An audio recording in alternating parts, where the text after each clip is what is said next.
Frédérique Pichard, bonjour. Bonjour. On est enchanté de vous revoir pour votre nouveau livre, Dialogue avec un dauphin, aux éditions du Souffle d'Or, où vous racontez votre histoire incroyable avec les animaux et surtout les dauphins ambassadeurs.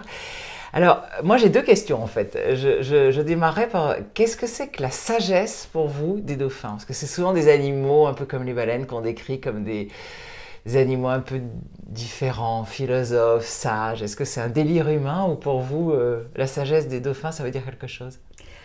Oh, bien, selon moi et d'après toutes les observations que j'ai constatées en emmenant les gens rencontrer les dauphins, ou en observant les gens rencontrer les dauphins, c'est immédiatement ce qui vient, c'est la joie. Je pense qu'ils apportent ce qui nous manque beaucoup à nous les humains, parce qu'en fait c'est quand même beaucoup la souffrance qui relie sur la terre le règne humain.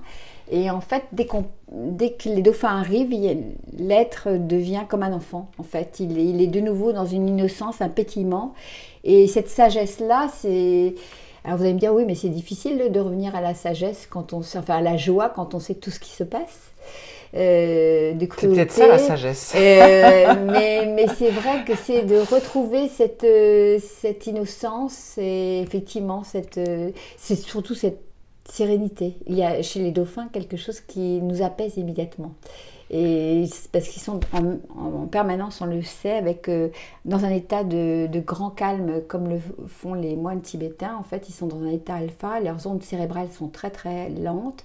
Et donc, je pense qu'ils sont dans cet état de permanence de méditation que l'on recherche tous avec toutes les techniques de méditation aujourd'hui.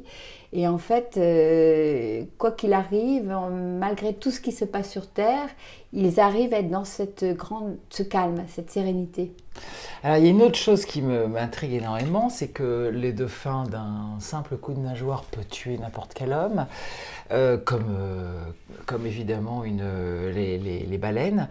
Or, on les massacre, je pense pour les dauphins aux îles Féroé, où c'est juste absolument monstrueux. Et jamais, jamais, jamais, ils ne se vengent, ils ne nous poursuivent, ils ne nous tuent. D'où vient ce côté très pacifiste? Les gens qui connaissent bien les orques aussi, qui sont des prédateurs redoutables, disent l'orque est très généreuse et gentille avec les mains. Pourquoi? Pourquoi? Parce que je pense qu'ils sont dans un niveau de conscience très abouti, très élevé, et que ce sont des grands sages. Et ce que je vais répondre va peut-être choquer, je l'ai déjà dit, et les gens ont du mal à entendre cela, mais en fait, je pense qu'ils sont dans de l'acceptation totale de qui nous sommes, et qu'ils pourraient effectivement totalement échapper.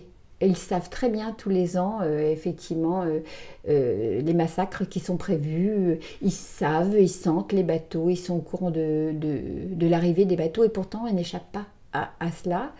Et je pense que c'est une sacrée leçon d'amour inconditionnel. C'est-à-dire qu'en fait, à un moment donné, eh bien, à force d'avoir massacré, eh bien, il arrivera quelque chose qui fera que quelque part, quelque chose arrivera dans la conscience de certains humains, pas tous, parce qu'il y en a bien sûr qui ne veulent pas ça, mais pour cesser en fait.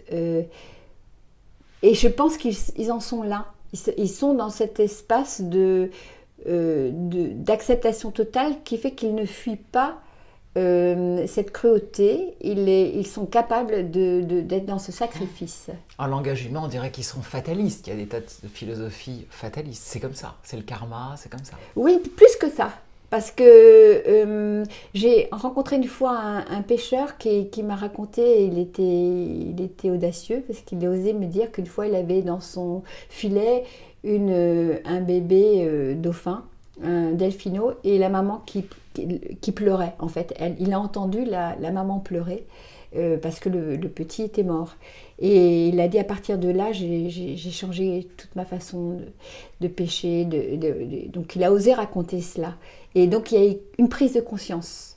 Et je pense que de la part des globicéphales, qui s'échouent facilement d'ailleurs plus que les autres espèces, eh bien il y a une façon de se dire, d'interpeller et de se dire un jour ça cessera.